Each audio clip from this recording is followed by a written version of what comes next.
Hello, welcome to the Graduation Equity webinar series. I am Kepi Anderson. I'm a System Improvement Program Supervisor Lead.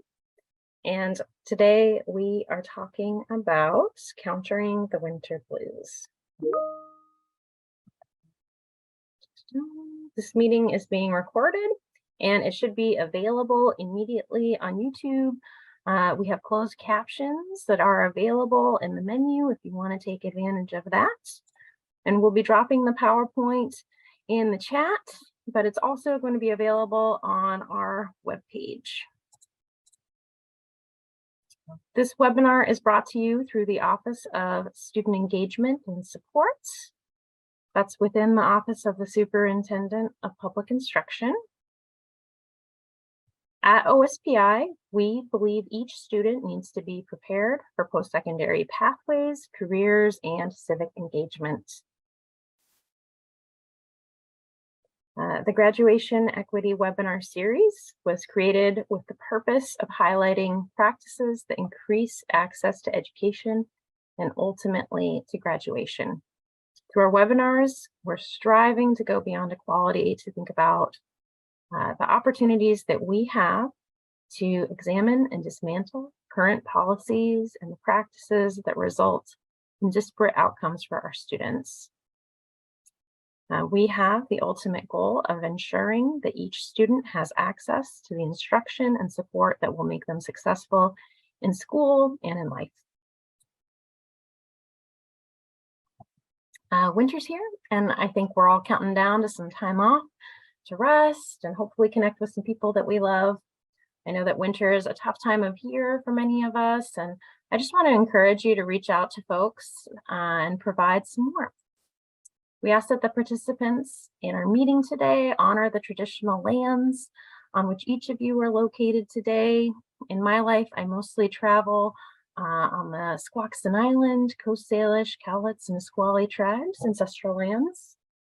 And I'd like to acknowledge the Indigenous people who have stewarded this land since time immemorial and who still live here today.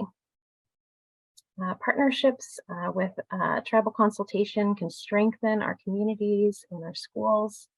And our Office of Native Education is also here to help if you'd like some advice.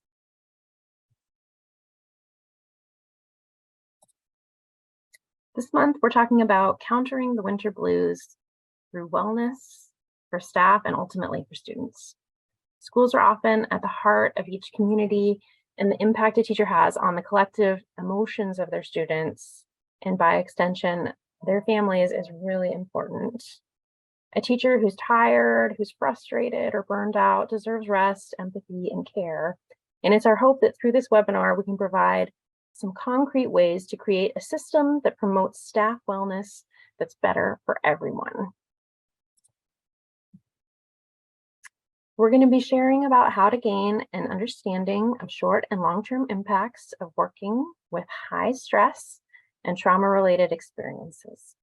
We'll identify the holistic impact of secondary traumatic stress and compassion fatigue on professional performance. We'll be talking about the phenomena of post-traumatic growth and the sense of hope and healing it can foster in the workplace. You'll get some strategies to develop a comprehensive professional well-being plan and learn from some of the experiences in Bethel and Central Kitsap school districts. And we always have resources to support your learning. I brought with me some colleagues from OSPI. We have Bridget Underdahl. She is our Project Aware Program Supervisor. And Christian Stark, he's our Program Supervisor, Program Specialist for Behavioral Health and Suicide Prevention. We're also so excited to have with us Dr. Mona Johnson. Dr. Johnson's previously worked in our division at OSPI, so it's great to welcome her back. She's also been an inspirational leader for staff wellness. She's currently the Executive Director of Teaching and Learning System Pathways at Olympic ESD. She's also worked in South Kitsap School District as the Executive Director of Wellness and Support. Mona served as Chief of School Behavioral Health at U.S. Army Medical Command Child, where she had overall responsibility for the development of international school behavioral health center programs on Army installations in the U.S. and Europe.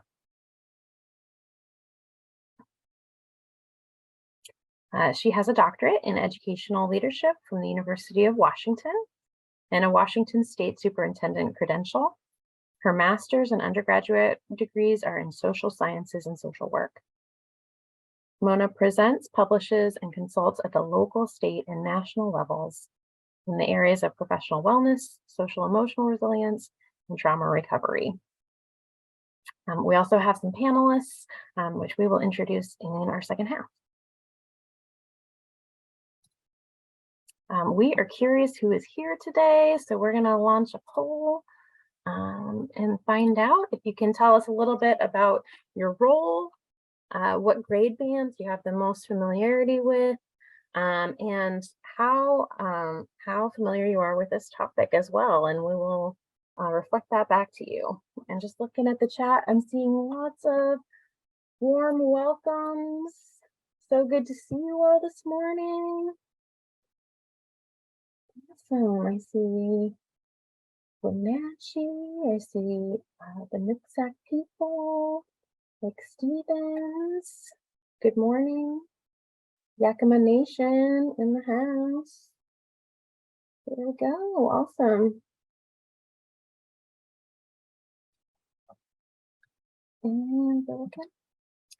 And let's see. So right now in our poll, we have a wide variety of folks. We've got quite a few counselors.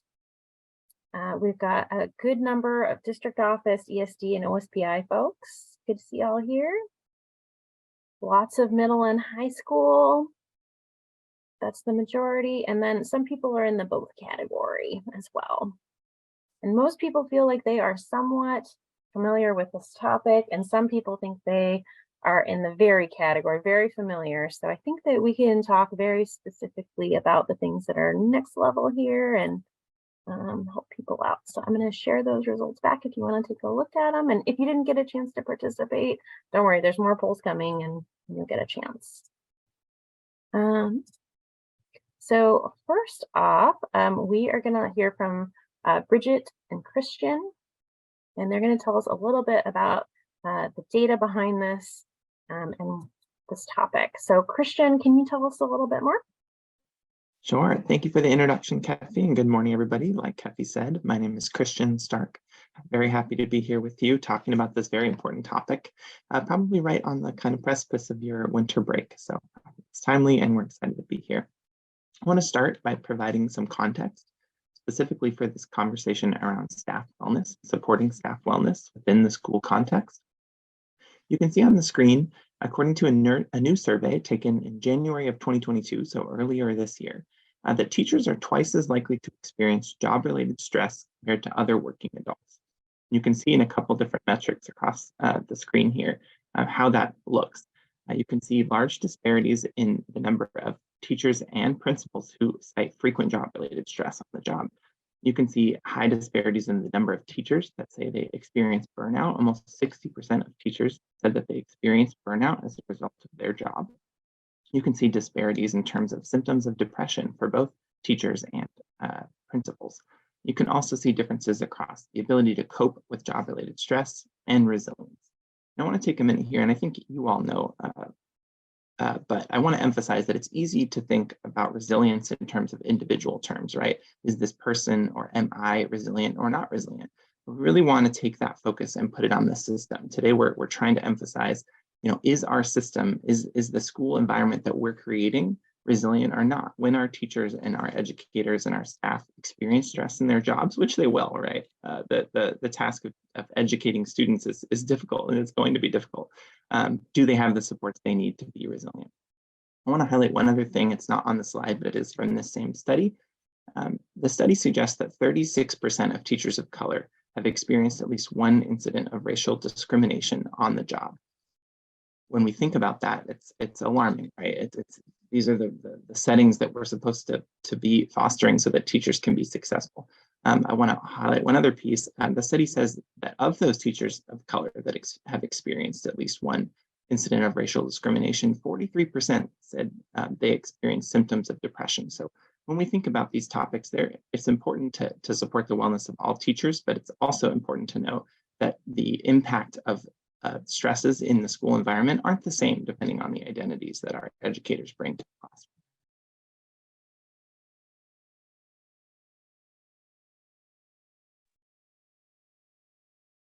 And Bridget Underdahl here with you. Honored to be here today. We can go to the next slide. And we can take a look at a couple more pieces of data. And the first one I'll highlight is from November 2021. And of the educators surveyed, 48% admitted that they had considered quitting within that month. What really struck me about this data piece was the qualitative piece. School leaders were asked what percent of teachers quitting would create a cataclysmic drop in your organization's ability to educate young people.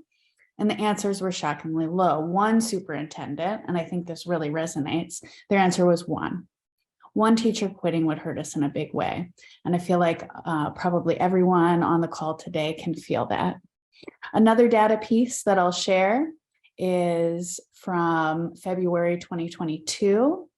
And it's looking back to January 2020. And within that time span in our nation, we have lost over 600,000 educators. And we can go to the next slide. So with that data in front of us, we can think about how wellness impacts and is really necessary in our workspaces. And as we speak today, I think this visual is really relevant. This is taking a look at somebody's totality of wellness. And walking you through it, we can take a look. Self-care is at the top, obviously important, but it's actually the most minimal impact on ourselves, but it tends to be the most attention in our general society. The next level, if we're thinking about our workspaces, would be that group level care. So this looks like a culture of mutual trust and respect. It's open communication. It's room and space and time for creativity and relationship building.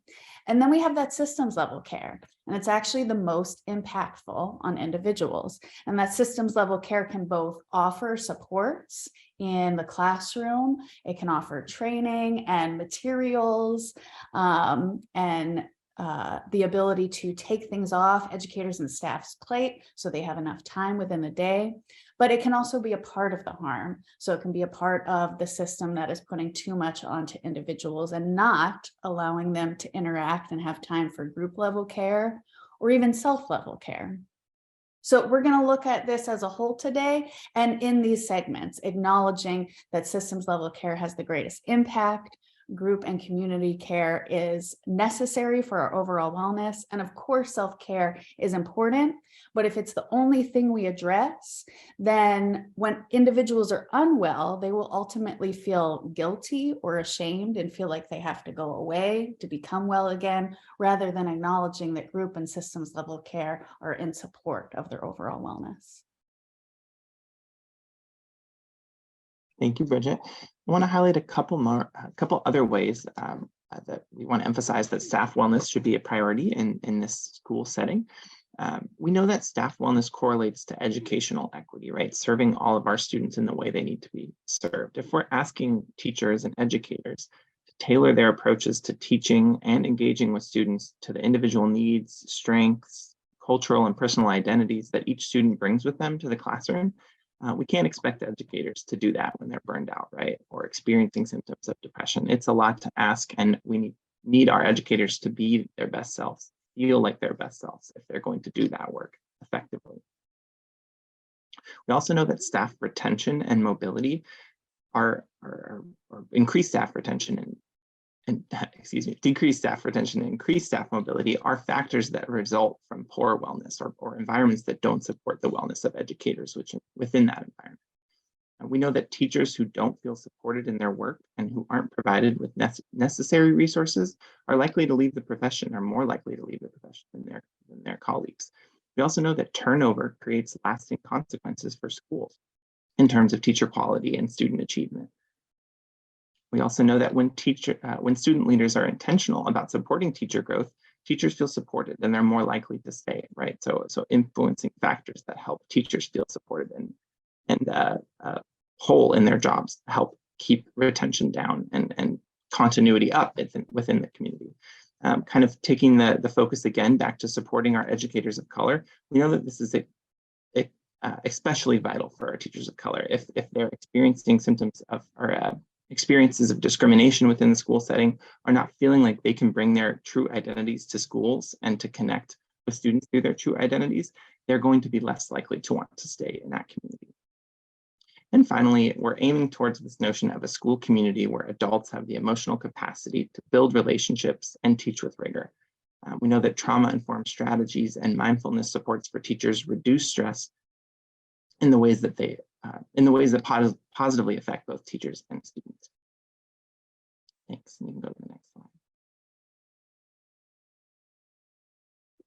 And I love this quote from Dina Simmons. I think it encapsulates what Christian was just talking about. No one really learns well when teachers are stressed and burnout, which is why I say a stressed and burnout teaching force is an equity issue. If we believe in equity, we want our students to do well, we have to ensure educators are doing well too.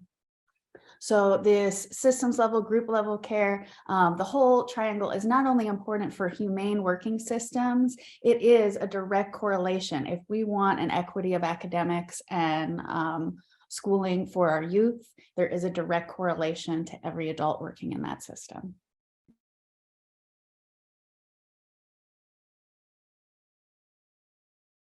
We provided you with some context on kind of the environment that we've been working in here, right? As we're 3 years into the COVID pandemic and all the impacts that have come with it.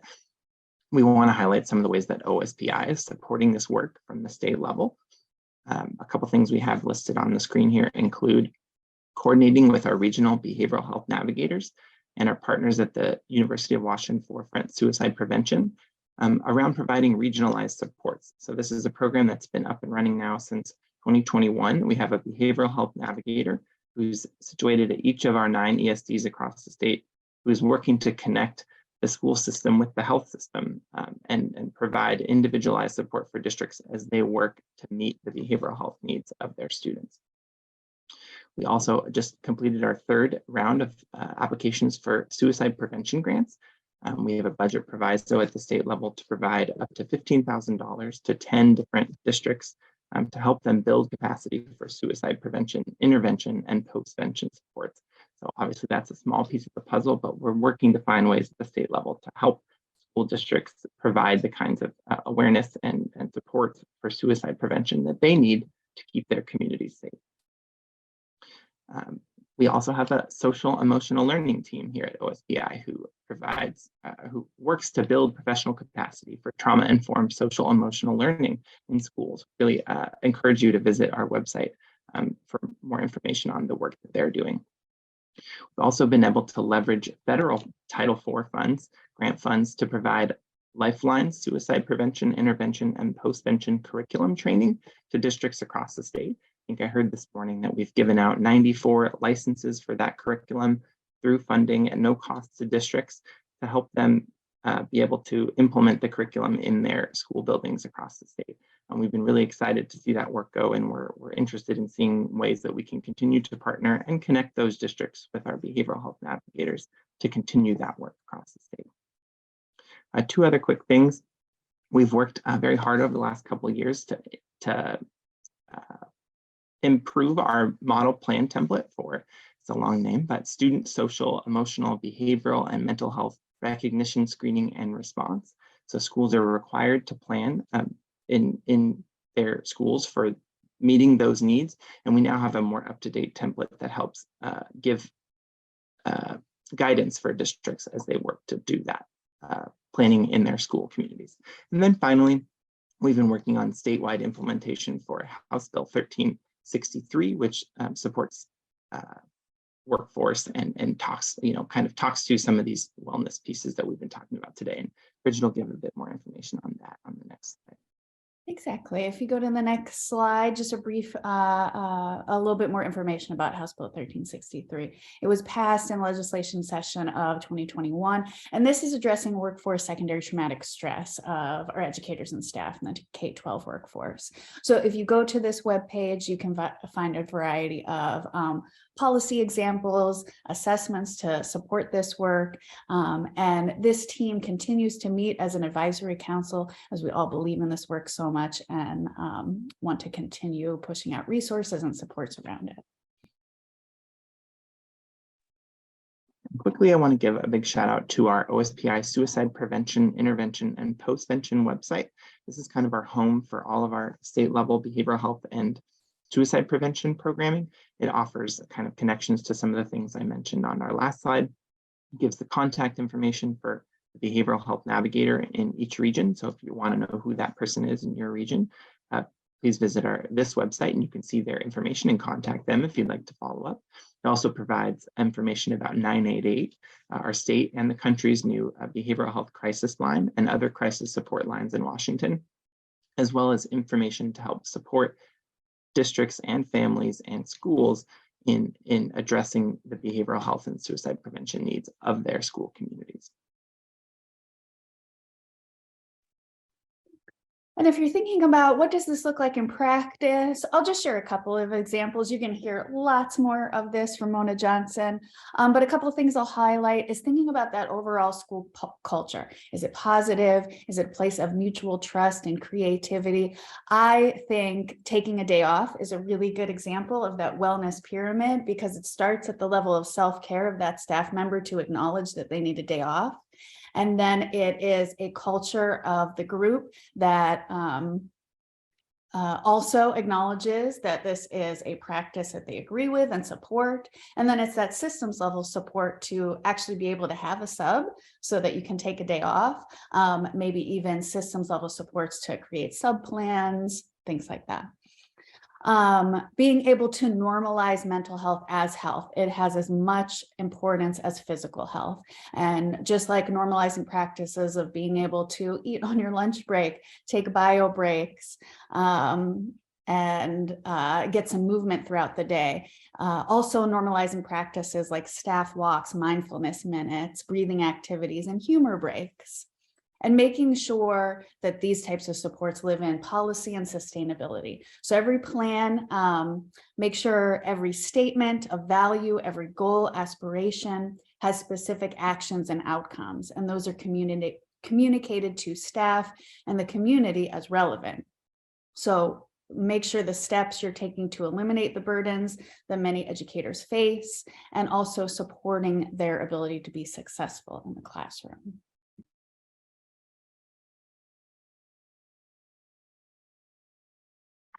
And I think if there's one kind of big takeaway from today, it's that we want to shift this emphasis on wellness from, individuals and the actions that we do every day as individuals in the school setting to the system and how are we building a system that supports our needs. Taking all that, though, we also know that you're all about to go into probably your winter breaks at school or into the holidays generally, and maybe you're going to step away from your kind of routine. And then that brings with it, big emotions and time for reflection and a number of different things for all of us. So we want to kind of close with just an emphasis on the fact that we know, and we know you all know, that connection is the core to this work. And it's often a conduit, right, into understanding those around you and what they need to be their best selves to support themselves, to support their families.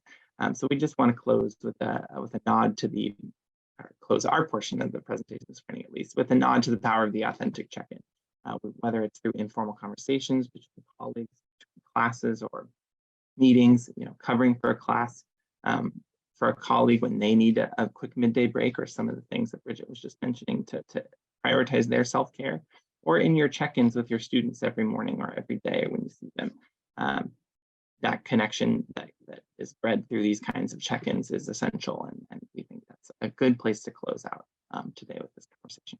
So thank you very much. It's great to be here with you this morning to talk about this topic, and we're excited to hear from the rest of our speakers. Thanks, Christian and Bridget. Next, we're going to hear from Dr. Mona Johnson, and she's going to be talking about fostering professional resilience and well-being. So welcome, Dr. Johnson. Good morning, everyone. It's a privilege and a pleasure and an honor to be here this morning. I have a precious, at most 30 minutes to speak to you about this topic I could spend days on, but want to engage with you and get started with some discussion this morning. So first of all, we have a reflection question to get you engaged. I'm going to ask too, I love the comments that are coming in chat. Thank you. Thank you to all of you, your perspectives, your vision, your insights, the viewpoint you're coming from all matter, right? And I'm going to ask you to just quiet your work mind right now and focus on yourself right now. And to take a moment, take a deep breath, and on a scale of 1 to 10, 1 being low and 10 being high, how would you rate your stress level right now? And if you could pop that number into the chat box, that would be fantastic. Just see those numbers popping in, 7s, 8s, 9s, love the 3s I'm seeing, 10. All right. We have a lot going on, it goes without saying, this time of year in schools. And I think it's really important for us, while we're simultaneously doing all the fabulous, fantastic things that we're doing in our lives, that we focus on how we're doing too. So we're going to do a combination of that here this morning in the precious time that we have together. So let me talk a little bit about this well-being perspective before the pandemic and after. Let's just be real that before the global pandemic, staff well-being, educator well-being, K-12 system well-being was an issue we needed to address. Some of us, not that old, but I'm old enough, have been talking about this for a long time. It's something that we have needed to make a priority and to care about, right? Even before the global pandemic. And then the global pandemic occurred, and we have had the opportunity, unfortunately, to experience some pretty significant issues together, including the pandemic itself being a trauma that we all collectively navigated. And it exacerbated, quite frankly, our levels of stress in our systems. And you can see the definition of stress here. For each of us individually, the stress was increased. And then it also increased our collective systemic level of stress. Talking about both and, not one or, both and, in support of what Bridget and Christian were saying, and also about the fact that we have to have both and strategies, right?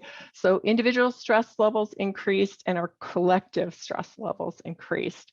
In addition, our experience, as I mentioned before, is that we all lived through this global pandemic, which in and of itself was, I want to remind you, a collective, societal, global trauma, all right? And we lived through that. And we had our work-related experience specific to the trauma of the pandemic, and we had our personal experiences specific to the trauma of the pandemic. And so I'm not going to go into that because we could have some really rich discussions, but many of you who are on the front line of K-12 education like I was navigated and literally witnessed the day-to-day survival skills that were necessary at every single level, classified, certificated leadership. Every single human being who touched a school had to dig deep to keep our systems operating and functioning for our students and our families. And that was a lot to carry, right? And in addition to doing that, to keep our system moving forward, we also had to, and we're dealing with our own personal losses. For some of us, we lost family members, we had or were navigating our own health issues, or had people we love navigating health issues. I could go on. Again, just setting the context that we have collectively been through even more stress and trauma than had occurred prior to the pandemic. And this, again, is stuff we should have been and need to be, and will hopefully continue to be talking about related to organizational and individual well-being and self-care. I cannot have this conversation without reminding us about remembering neurological functioning and brain science. This is a rudimentary but super important reminder about, number one, if you're a nerd like me and love brain science, more to learn on that. Number two, when we experience stress and trauma, our natural reaction as individuals is to operate and move right into that fight, flight, freeze, survival part of our brain, which is the limbic brain.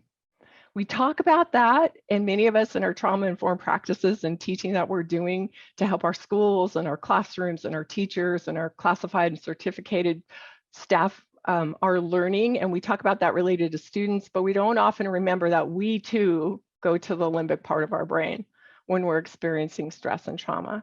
And then we have to, in our professions, it forces us and pushes us forward to go to the prefrontal cortex, right? So if you think about our experiences even today, many of you may be dealing with things that are not easy to deal with, and you're kind of in a survival space around that, but you're still having to put your game face on and function and do the more higher order functioning and operational processes of your prefrontal cortex to navigate and get through the day. That's your job, right? My point in this slide is we toggle back and forth between these things all the time. That takes a ton of energy, right? Good, bad, right, wrong, pretty, ugly. It takes a ton of energy. It's just important to know that that's happening for us biological, neurological, physically, as well as emotionally, mentally, socially, spiritually, et cetera. So all of this stress, before the pandemic, this was true. Even after the pandemic, it is true. And we're still, I think, recovering collectively as individuals, but also as organizations and systems.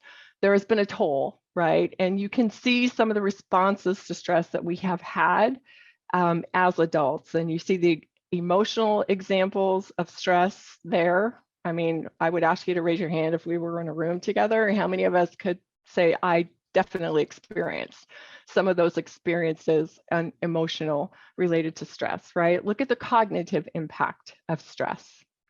And honestly, even today, if we're having a stressful day, we may have some of these things still happen to us. Quite frankly, I don't know if I've fully cleared, we called it the COVID brain for myself, because I am having to write down more things than I've needed to write down before. But if I were to share with you all that's happening in my personal life too, it's all going to be okay.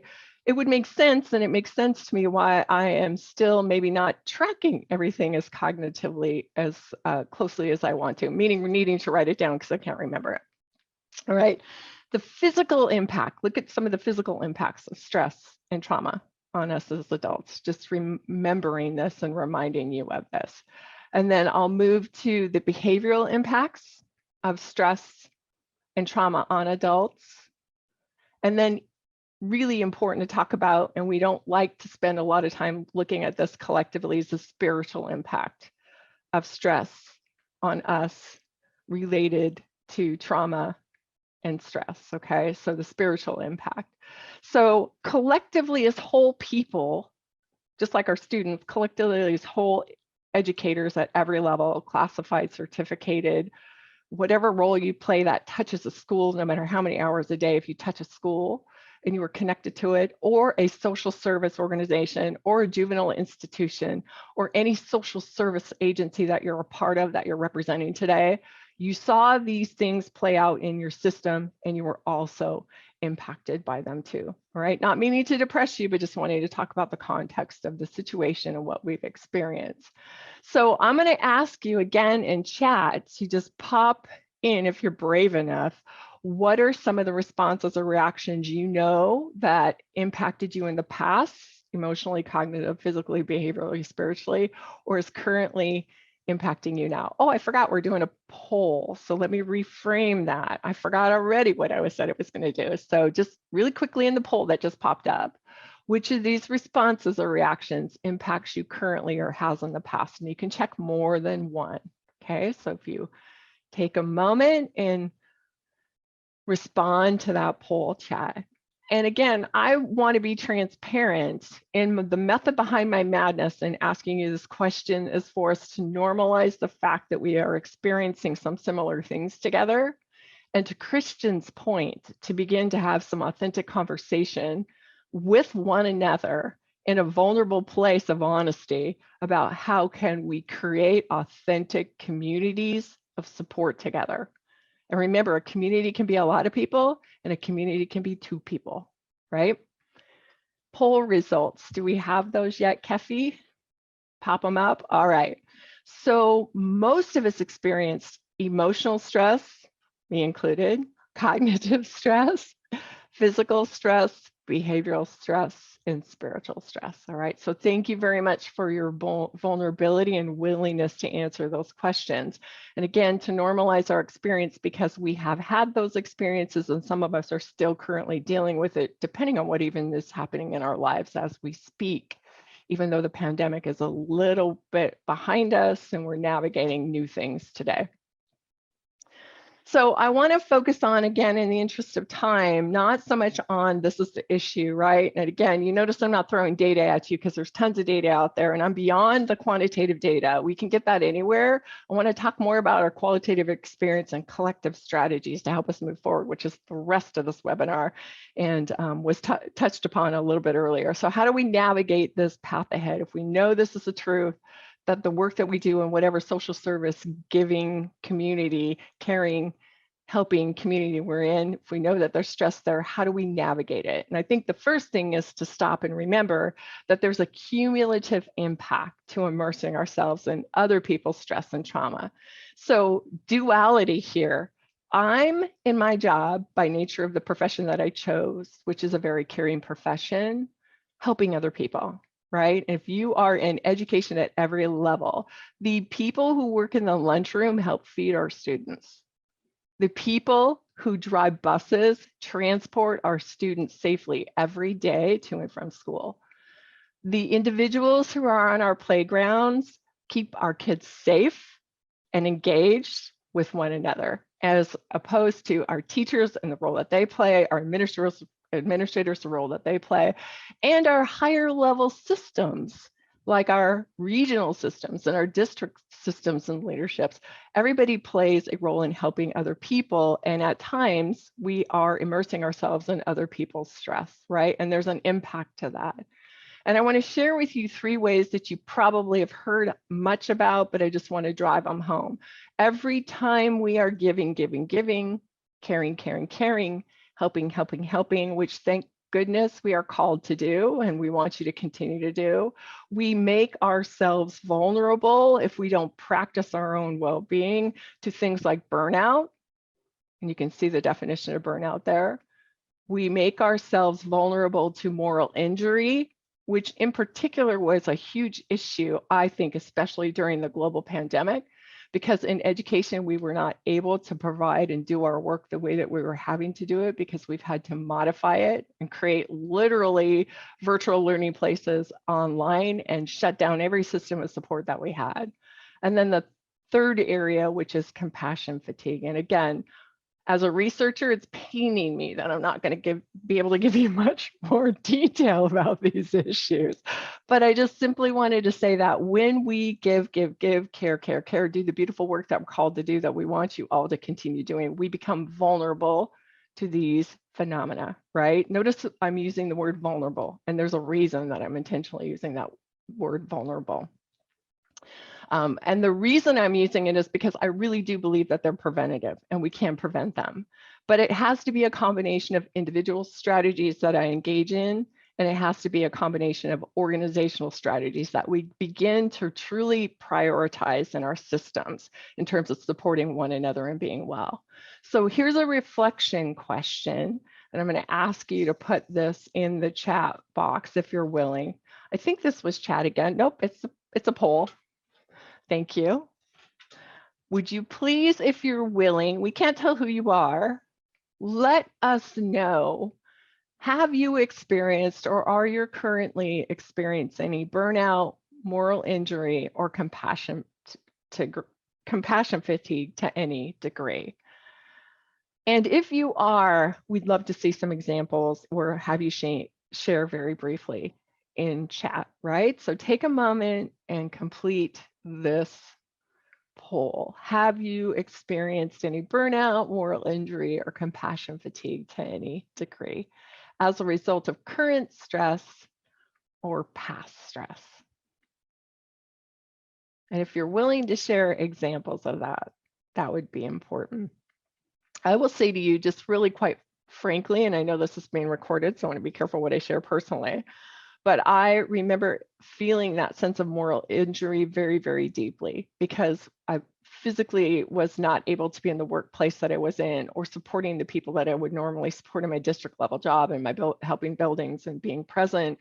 And it was very, very hard and draining and taxing to have to reconfigure the way that we were trying to provide services with all the restrictions and limitations. And while I have a strong public health background and understood why we were doing what we were doing to protect ourselves physically and stay safe, it pained my heart to have to modify what I was doing. And in some instances, for some of us, not do it for a while because we weren't able to connect, right? So there's my example of moral injury that I remember experiencing, okay?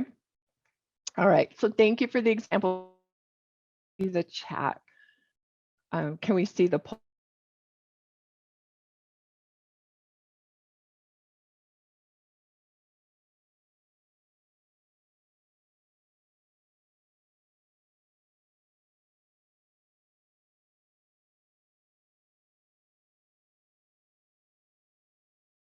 And about 65% of people said they were feeling some level of compassion fatigue. So if you think about that, again, all the more reason, I know we're kind of preaching to the choir, will comes in addition to data, in addition to measures, how can we continue to make our well-being individually, but also collectively as organizations a priority? And again, thank you for your comments in chat, and I appreciate seeing them. I am looking at them, like all of you, really good at multitasking, and I really appreciate the thoughts and the vulnerability that you're sharing there. And I would love for us to spend some more time talking about this, but unfortunately, just for time, we're not able to today. I want to introduce you or reintroduce you because some of you have heard this term. And to me, this is hope, right? When we talk about hope science, which I love Chan Hillman and his premises of hope, one of the things I need in this kind of conversation when we talk about stress and navigating trauma is to have a sense of hope. And when I had the privilege and pleasure of doing my doctoral dissertation on the impact of trauma on K-12 educators by researching and doing qualitative interviews with people who had witnessed death or significant injury of a staff or a student, I had to come up with a theoretical framework. So if you've ever been in education and done any higher level reports, you know you got to have a theoretical framework. And so I stumbled upon this phenomena called post-traumatic growth by Tedeschi and Calhoun.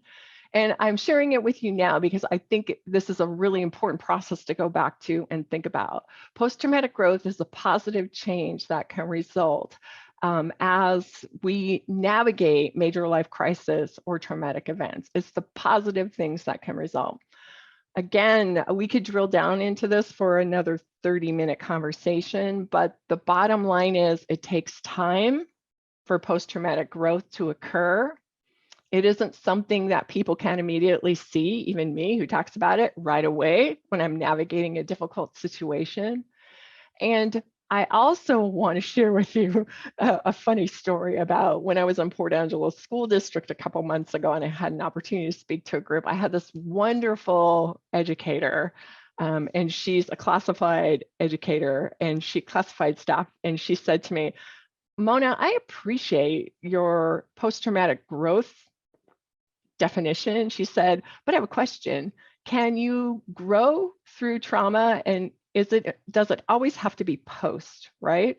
And I said, no, traumatic growth can happen anywhere as we navigate stress and trauma. If we have the capacity to open our hearts and minds and to work with, but I want you to look at how it relates to you. So the reflection question is, in what ways have I positively changed or grown through the stress or the trauma of the past few years? And if you are able to do that, that would be fantastic. Like, what ways do you know that you have been able to change or grow through stress or trauma?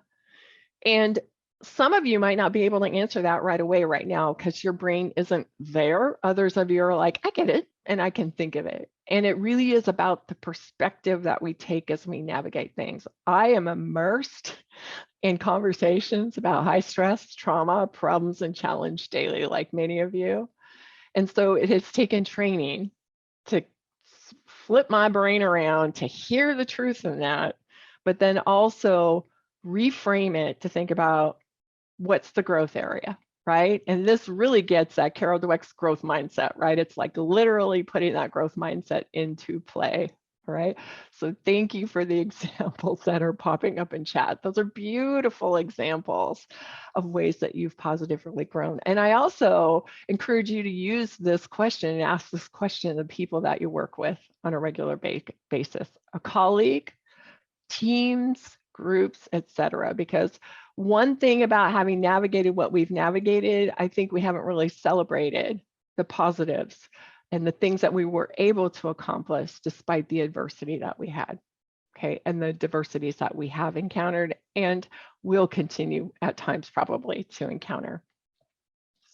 So reiterating what we shared a little bit earlier, but wanting to drive it home at a little bit larger level, I'm going to pop into chat with you an article that I was privileged enough to write for ASCD, Association for School Curriculum and Development Leadership magazine. And it is really about the fact that we need both systems and individual well-being supports to continue coping. Again, back to my favorite line, which I developed at a certain point in my career, which is it's both and. It's never either or in some instances, and often in instances like this, it is both and. We need to empower and reinforce individual well-being strategies, and we also need to look at and really challenge and grow organizational well-being strategies. And you're going to hear some great examples from our districts. And we are working on some things at our own ESD very humbly that I will share with you as I get to share a little bit about those strategies. Want to do a shout out to this particular report that was done about multi-tiered systems of supports for staff well-being.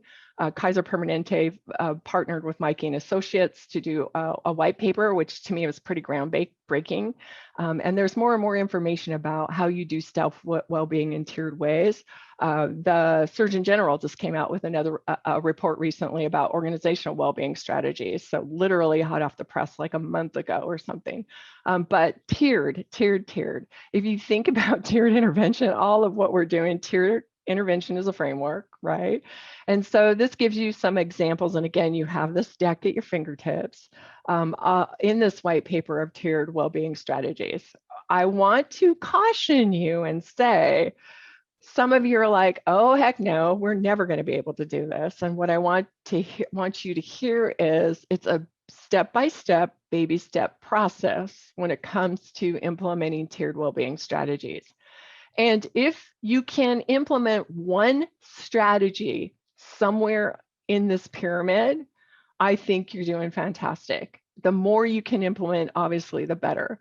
But because this is such a groundbreaking conversation, and again, in the scheme of all we talk about in K-12 education, it often kind of gets pushed to the side.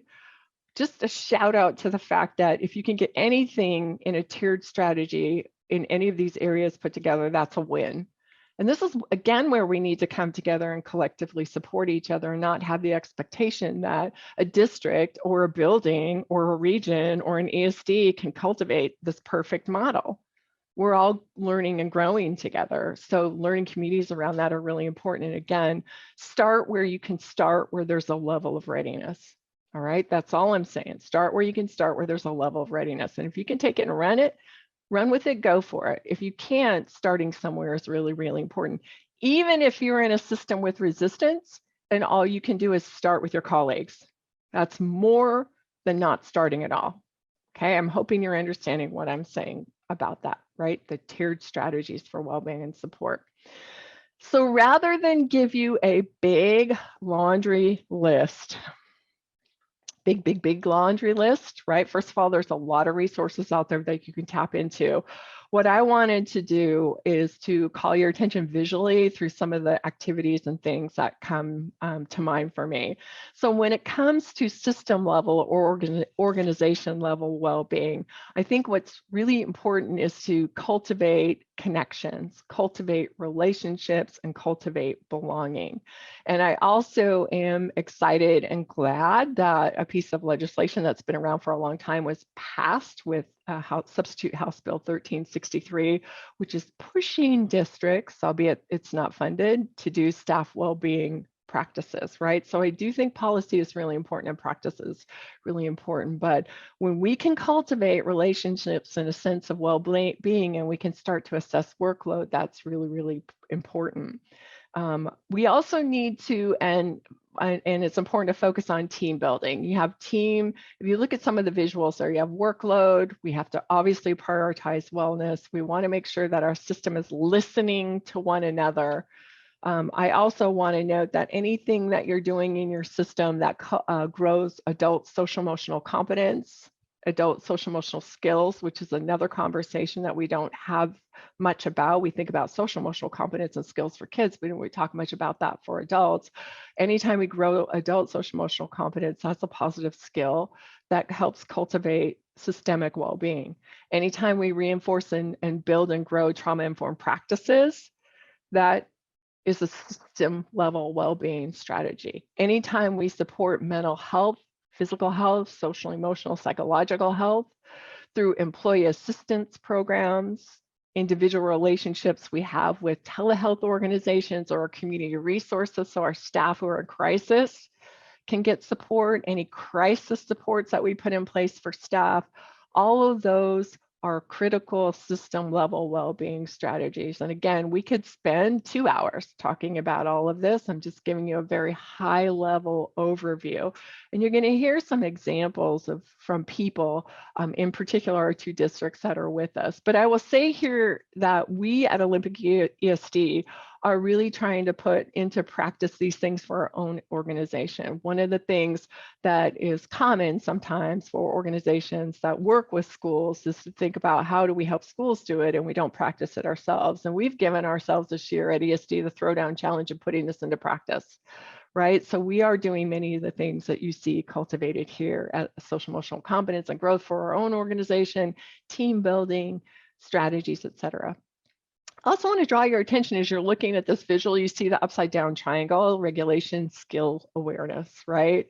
And this is a shout out to Dr. Bruce Perry and his incredible work around regulation and brain science, and us understanding that anytime we offer opportunities for staff to practice their own self-regulation skills, we are helping them stay well.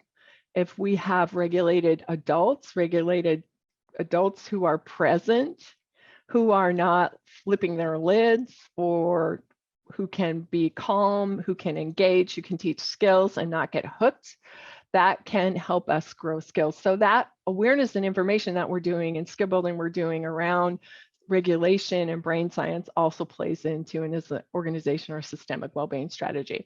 The article I sent in there to you again gives you some more strategies. I'll pop it in chat again when I'm done. I also want to say too, communication.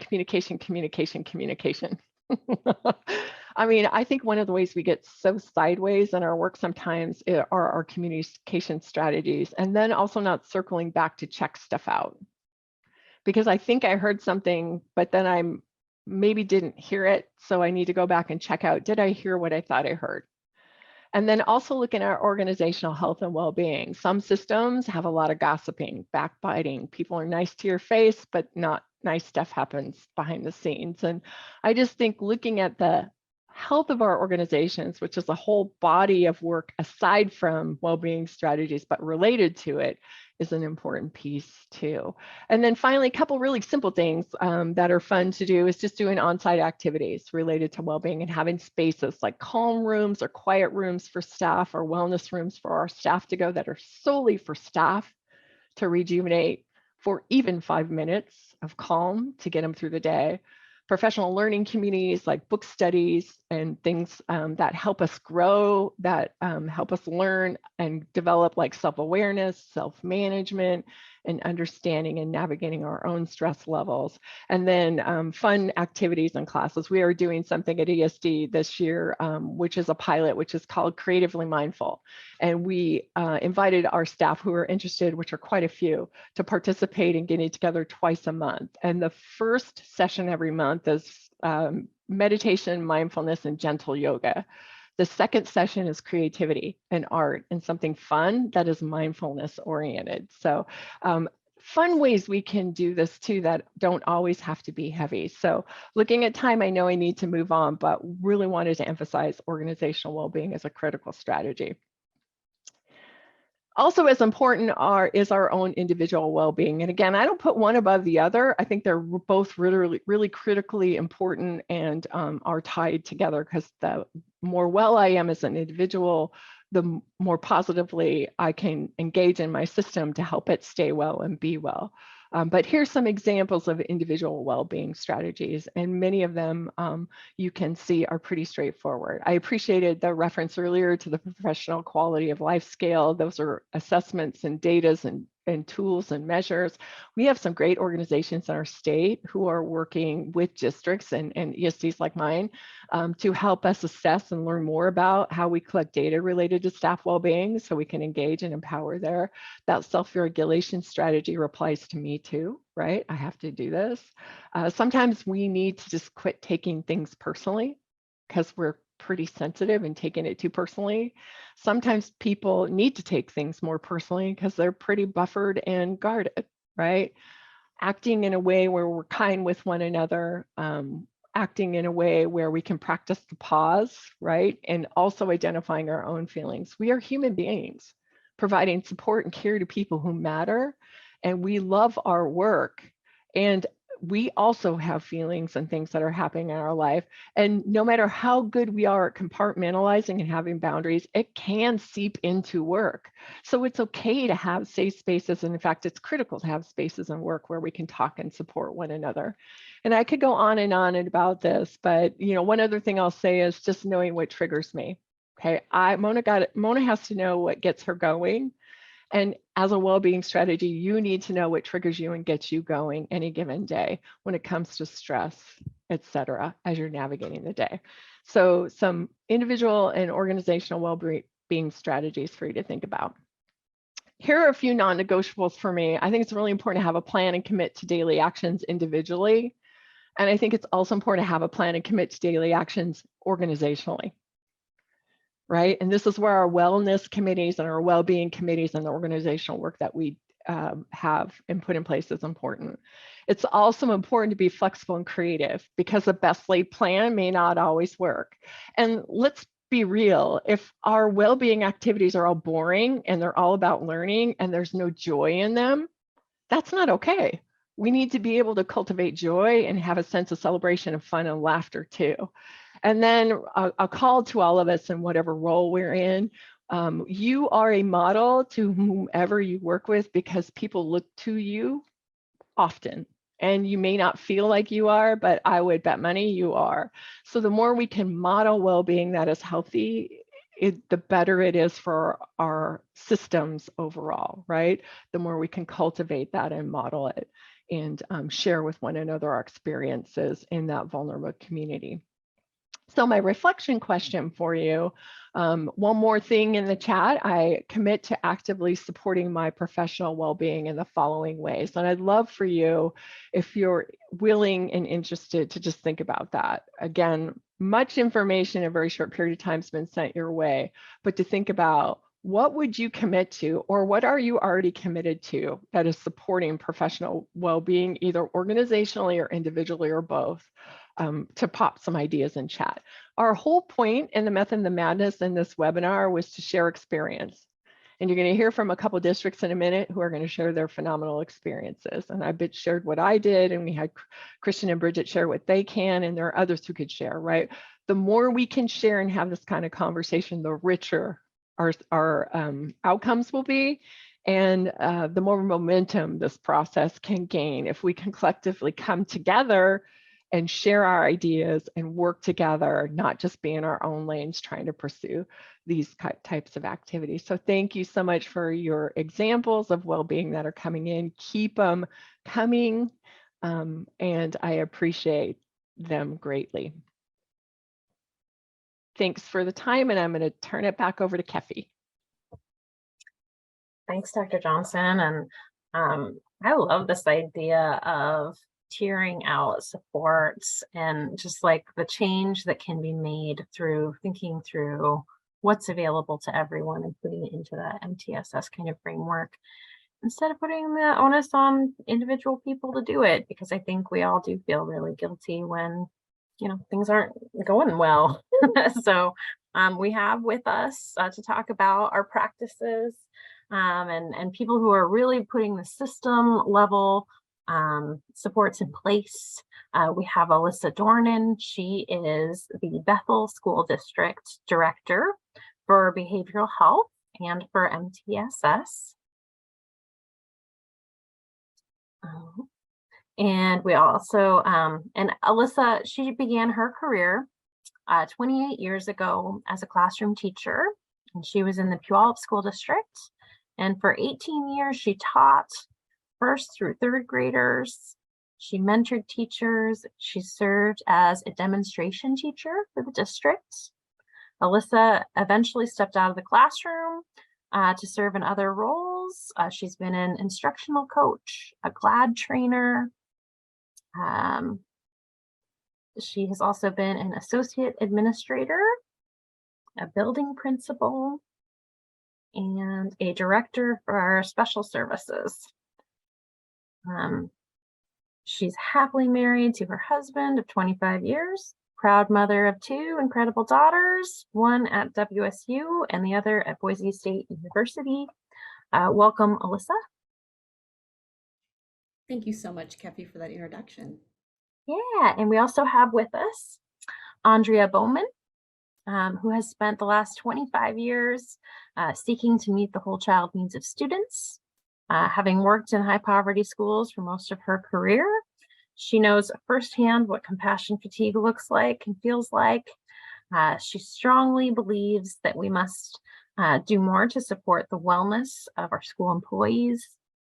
Her current role is the Assistant Director of Student Services, and Andrea plays a key role in coordinating a layered approach to staff well-being in Central Kitsap School District. Her responsibilities as both the mom of a child on the autism spectrum and the wife of a law enforcement officer influence her perspective as she considers the needs of others. Andrea seeks the life balance through spending time playing board games with friends and family, streaming Korean dramas and travel shows, and just taking moments each day to pause, breathe, and be grateful. So welcome, Andrea. Thank you. Happy to be here. And I see I have some friends in the chat there. Thanks for the shout out there, Laura Boyer. Yeah. Well, both of your districts decided to take this on as a systemic approach. And so I'm hoping that you can tell us a little bit about how it started and just the thinking that went into the design. And Alyssa, if we can start with you, that'd be great. All right. Thanks, Keffy, and welcome everybody. Really excited to be here. As Keffy said, I serve in the Bethel School District, and we serve about 20,000 students, about 3,000 staff members, approximately over 30 program and school sites. So we're a pretty large district. And when we have this common understanding and agreement that more than ever, workforce wellness and staff resilience is critically important, right? We returned from remote learning and hybrid learning, and we knew that re-engaging our students and our staff was a top priority. As a district, we knew that we needed to start with building a stronger adult community, and we did that through a big district-wide refresh of the PLC, knowing that adults and working through a high-functioning PLC builds those connections that are really important. So we tried to embed adult resiliency in everything that we know is really important to do in our work. We also knew that scaling up our MTSS efforts was really important. And so as we were looking at ways to scale up our school MTSS efforts, we were thinking well, why wouldn't we do MTSS for adults as well? That's really critical. So when thinking about MTSS for adults, we thought through what are those universal supports that all of our adults need, what are some targeted or selected supports, and what would be some examples of intensive supports that we needed to make sure were really communicated thoroughly to our district. So we started, when we're thinking about tier 1, right, that universal approach, we started with last spring, we developed our first, after adopting our secondary traumatic stress in the workplace initiatives, we developed a workforce wellness team. And we really even were intentional about, rather than calling it a secondary traumatic stress team or a compassion fatigue team, like language matters.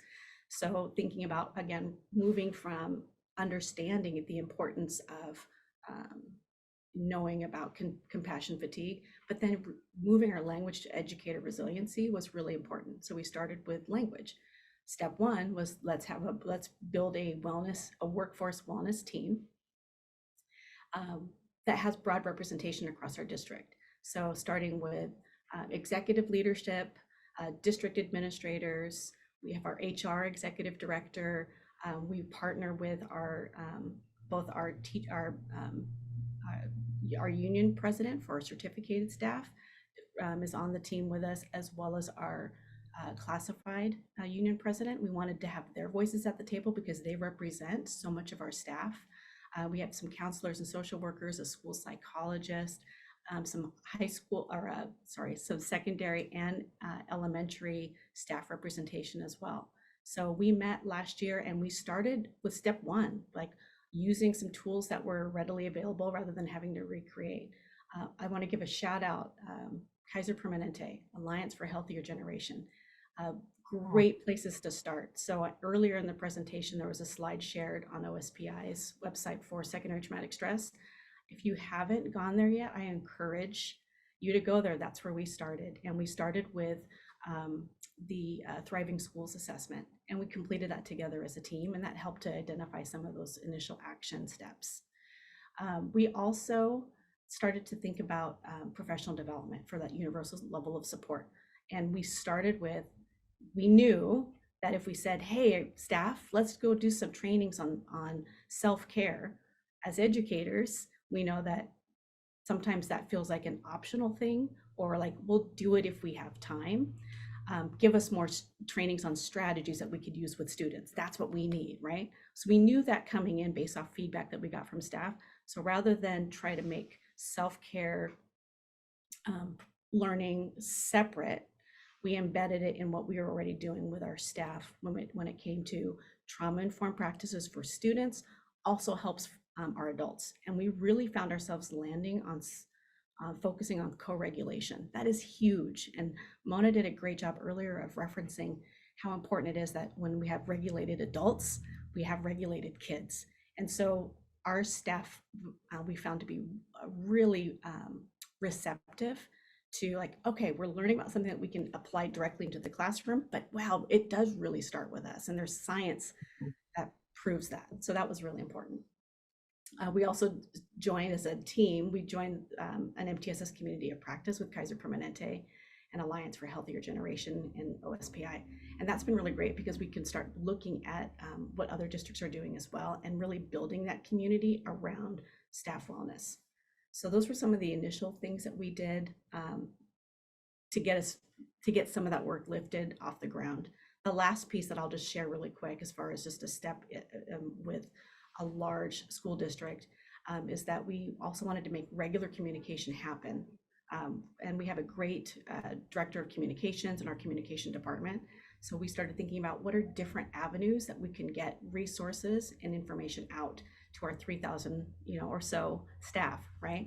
And so we started doing podcasts, and podcasts is a great way for people to just jump in and to listen about information rather than reading something on the website, right? But we also have a district website that has a regular spot for secondary traumatic stress resources.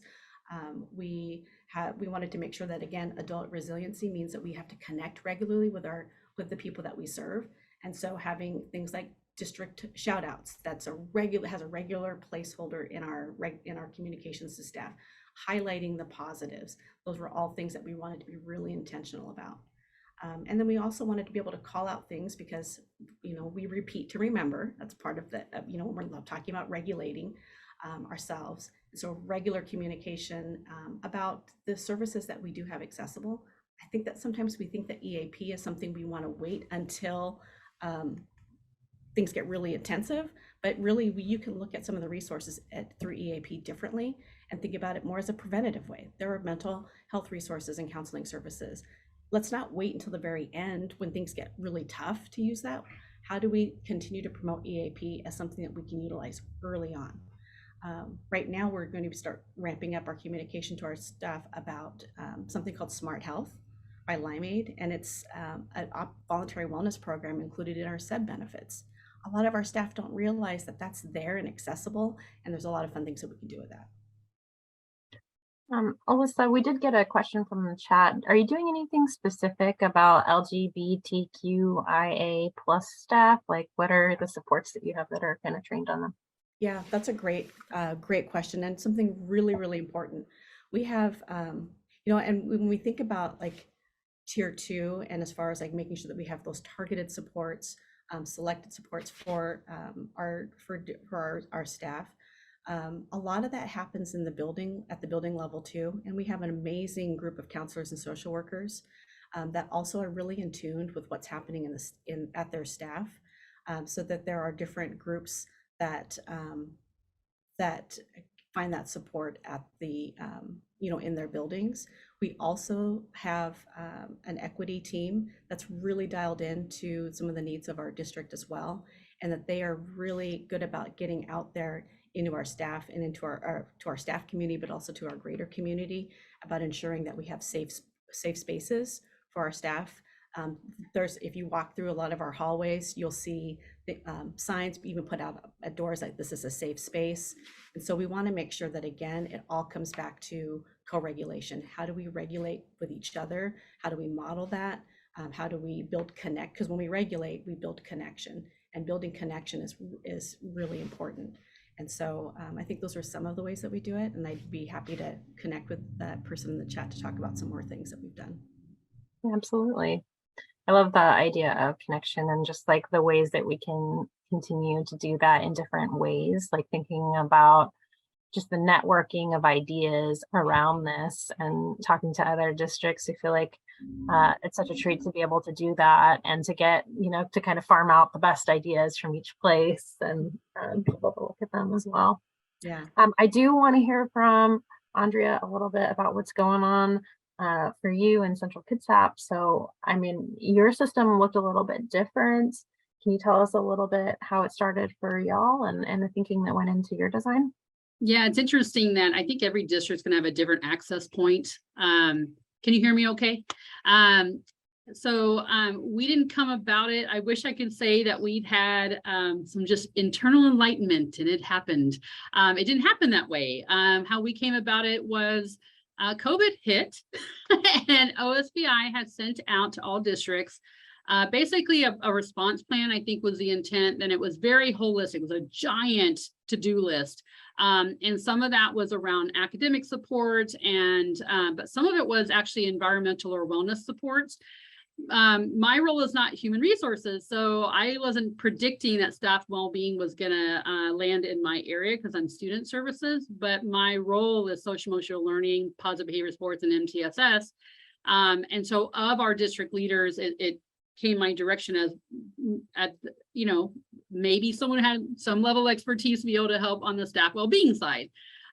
So what we did right away was, fortunately, my MTSS background and my initial understanding around the concepts of teaming and getting teams together, looking at evidence-based practices, and then tiered logic, immediately structured up how we started to operate, because otherwise it felt too big. It just felt massive and I didn't know where to begin.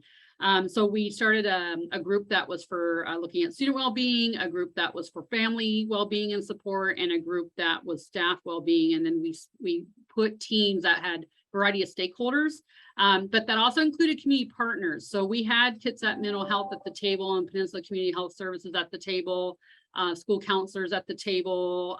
So we didn't want to rely on, that's not actually my background. I was a social studies teacher, the language arts teacher, I was assistant principal. I wasn't, what do I know about behavioral health of adults, right? Well, the good news is we can all learn it. And we do have internal knowledge in our system. We have hands, we just have to know who knows what. No one knows everything, right? So in that process, when we started going, if I could really go back in time and reflect, it really comes down to two main filters of thought on what you're trying to achieve. And I would say that one is, what are we going to instruct? So what are we going to provide for learning opportunities? Because as I just pointed out, I didn't know a lot of things. So I still needed to learn, and a lot of us need to learn some basics. So that was one, what can we instruct? But the second one is, what can we impact inside the environment or the system itself, right? So there's what we're providing for instructional opportunity, but then how do we adjust the environment to also support? So I kind of already described that we had to then lean on evidence-based practices for that, and we used like tiered logic as we were building this. So the first evidence-based practices that really, I think, struck me as I started to understand more was Dr. Bruce Perry's work. Dr. Mona Johnson brought him up earlier when she was talking. And his 3 R's are that regulate, relate, and reason. And that's just the different how the brain is processing experiences. That was really important as we started thinking about what were we going to offer for all versus some versus few. And then when we thought through those 3 lenses, it really started to lend itself to what kind of activities we were doing. So for example, on the regulate, learned from one of my school counselors. I'll give a shout out to her, Angela Anderson over at Esquire Hills Elementary. Amazing. She's a background with Kitsap Mental Health. She was the one who brought to my attention that we regulate through breathing, mindfulness, and movement. And so as soon as I heard that, I went, oh, I can do something with that. Like, that's concrete enough. We can build breathing strategies. We can collect all that. We can collect how to do mindfulness strategies. We can learn how to what movement means, right, for regulation. So that gave us something really concrete to wrap our hands around. So again, then we had to ask ourselves back to instruction and environment. How do you provide instruction around breathing, mindfulness, and movement? But how do you build something in your system that gives people access to breathing, mindfulness, and mindfulness, right? Like, it's not good enough just to learn about it. We have to build something that's integrated in the system that provides that opportunity. And then we have to say, how do we make it broad enough access that everyone has access to it? And then if someone needs like a higher dosage of that or has a particular interest in something, they can get more of it if they want, right? So that was kind of part of what was running through our head. On the relate part of regulate, relate, and reason, that came down to relationship ultimately, right? Establishing a relationship, maintaining and restoring. COVID brought this to our front door, but reality is we probably should have been working on this all along. But I think it's just one of those things that we've worked so long, having been a teacher myself, we were always focused on the student. And that's just our impulse, because that's what we were hired for. But I remember feeling burnt out as a teacher. I remember feeling as assistant principal. I still feel it now at times, right? Like, I still get that pressure happening. The more I understood what I needed in concrete ways, and the more our system's building me a pathway to access that, now I'm realizing it really isn't just about the individual. I have to make the choice to engage in a mindfulness activity. I have to make the choice to access movement. But I also need something in the system that allows me to do it or helps me like make it a part of my day in some way. Otherwise, I just won't still do it, right? So then on the relate side for establishing a relationship or maintaining, what we were worried about during COVID was everyone was suddenly at home and there was a lot of virtual and no one wanted to get online, myself included. The last thing I wanted was a Zoom to have someone yak at me again. So receiving just instruction at that point felt exhausting for our staff. But we had learned evidence-based practice, joy is healing, fun is healing. And there's this temptation, I think, that when we're feeling stressed, that we don't want to hear about positivity and we don't want to hear about joy because we're mad, right? We're frustrated. But the truth is, when we socially engage, right? So we come self-aware. Oh, I'm aware, I'm stressed out. Oh, I need to do breathing and mindfulness. Thanks, Andrea. But you know what's really awesome? Social connection and joy. And so what we determined was we needed probably something in our system that allowed people to have an interest-based activities that brought people together, but still in a COVID safe environment. So we created virtual paint and sip, right? Except without the fun stuff. We did online yoga. We did online virtual mindfulness. We did a lot of interest-based things. We did a survey. We asked staff we had initial ideas and we said out to staff, we said, hey, if we hosted kind of district-wide activities, tell us what you would be more interested in doing, because we can't host everything. So if we could prioritize. So what we ended up landing on, and it was successful because I think we found out what people wanted first. I think that matters. We landed on yoga. We did the painting, like we had someone do the kind of like the painting on canvas, but we did painting rocks. We did kokedama, which is like, we partnered with a local, I don't know, nursery, and they did this like Japanese plant thing. We did book study with Onward, Alina Aguilar. We did group walks, biking and hiking. We partnered with Liddell Reserve and did wellness walks. So a lot of what we did was still interest-based of the system. And then we designed our activities around that. And so then buildings from a variety of schools, we have 19 schools. Instead of each of the schools having to have their own little wellness committee, we were hosting something that anyone from any school could attend. So I think that was really a win. I think then the other thing that one of our executive directors had said and did, and he was spot on, and I didn't think of it myself. This is why you want your team, okay? You want a variety of people putting in voices. He was an executive director who said, you know, we know that also what people need is that when they're feeling like things are out of control, they need a sense that they have some control back. And so one way that they went about doing that was saying, hey, we have all these initiatives and we know it's too much to install every initiative all the time to full wheel degree. It's not a thing, okay? Let's say, hey, we still have these things that we want to all move towards, but let's give the power and control back to the buildings to say for this year and next year, what's your priority, passion, focus work, knowing we still have to loop back around to this other work that is kind of these non-negotiables, but let's have you guys scale back what you're all running hard at on every initiative and say, what are the one or two things you really want to care about and focus in on? So that I think that giving the control back, that mattered too. So yeah, I think that was pretty much what I wanted you to share. The other thing I just see on our interview slide, a question about funding, and I'll just address that like for 2 seconds. I think it's important. In order to pull this off, I think you need a little money, but I don't think you don't need as much as you might think. So one of the things we did on the instructional side was we built a CKSD internal website through Google Sites. That was a CK Wellness site. And in it, it has instruction, it has strategies, it has videos, it has a calmness virtual wellness site that's very fun to play in. It's got access to webinars. So that's kind of your tier 1 universal broad access, evidence-based things that we're putting in there. I didn't make up what we put in there.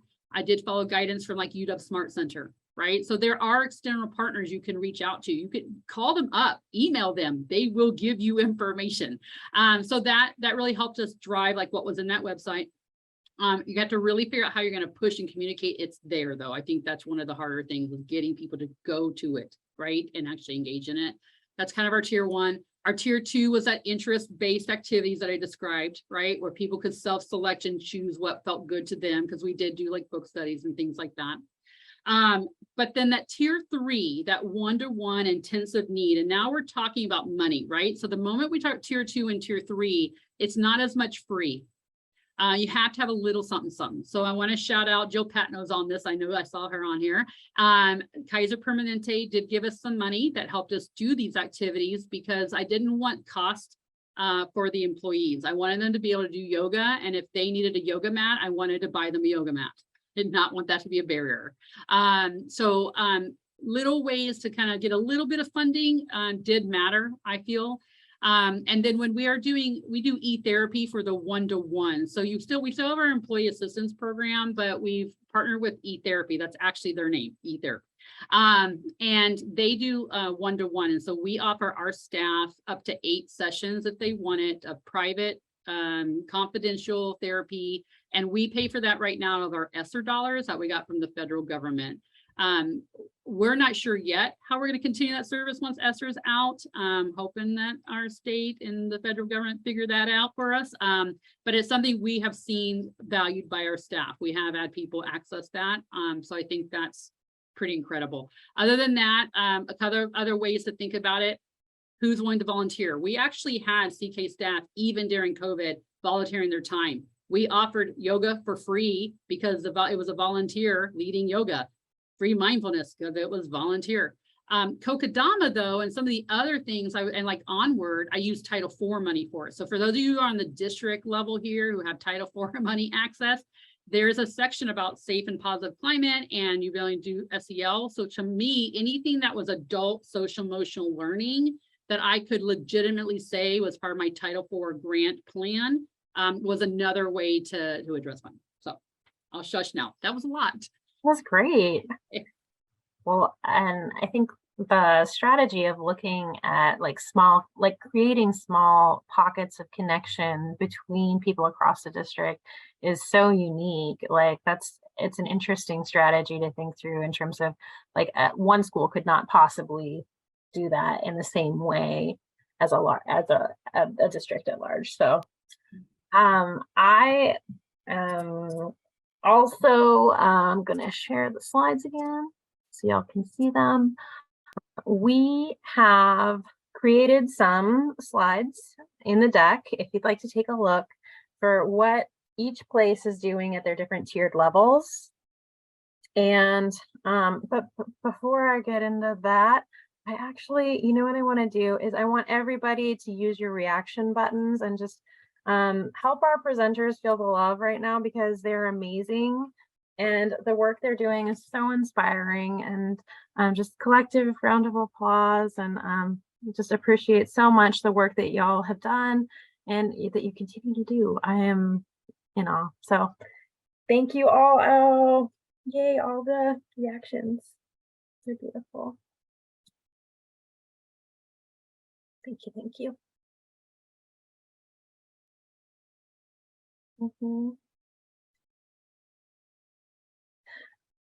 And I hope y'all are seeing the love in the chat too, because yeah, save it for your smile file. So these slides are available. They kind of point out the things that are in each place, and I'm sure that you can follow up with Andrea and Alyssa and Dr. Johnson as well, if you'd like to be able to see the kinds of things that they are specifically doing. We hope that in the wake of this webinar that you can discuss some ideas with your leadership teams, or maybe just in your PLC group. Maybe lead a discussion with students about what they think about this, and that it doesn't stop here, and that you continue to take the learning into your spaces and out into the world to make it real. We have a resource sheet for you, but we also want to recognize that there's some standard resources that we have. So there is an Unlocking Funds document that OSPI has put together. We have our Engaged newsletter. There's Healthier Generation resources for secondary trauma, traumatic stress that you can look at. And that's where you'll find that self-assessment if you're interested in that. And Andrea, people were interested, if you're willing to put your site in the chat, the Calm site, if they have access, if they could. I'll have to figure out how to do that because it's an intranet, so it's not easily shareable. Okay. But I'll see if I can figure that out, and if I can, I'll send that your way to send out. Awesome, thanks. There are some great pages on OSPI as well, and we're happy to connect with you as a staff. In getting ready for this, we all started talking about what is our upbeat, canceling the winter blues kind of playlist. So we have some songs here for you, and if you can use them, awesome. They're in the deck. I encourage you to check them out. Again, our newsletter has a matching theme to our webinars each month. So if you want to invite a friend to see the kinds of resources that we have going, they are available. And each month we also have a leadership care package where we have activities for leadership teams. So highly encourage you to subscribe to that. Next month in January, the new year, we're going to be talking about getting proactive with threat assessments, and we'll have Eric Madfis from University of Washington on with us, and he'll be talking about school safety and the research that he has done. So links to that are going to be in the chat, but Please just share out with friends that you think might be interested. It's a topic we haven't ever covered before, so should be brand new. We have an evaluation, and we encourage everybody, when the webinar closes, we're trying something new where I think it should redirect you to our feedback survey. If you'd like to tell us more about which presenters you want, you can fill that out as well. And we'd love to get you some clock hours for joining us. If you joined live, you've already registered for the year through Zoom. You'll also need to register for clock hours monthly in PD Enroller.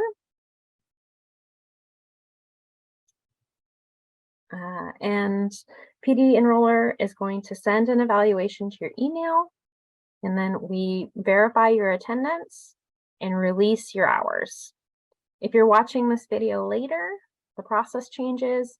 You register each month for clock hours in PD Enroller and complete the evaluation, and you'll also do our feedback survey to signal to us that you watched them. We'll verify your attendance, and then we release your clock hours. And if you have questions about this, you can email Ronnie Larson, who does our clock hour support. Thank you all so much for coming today. Have a great week, and we will see you next month.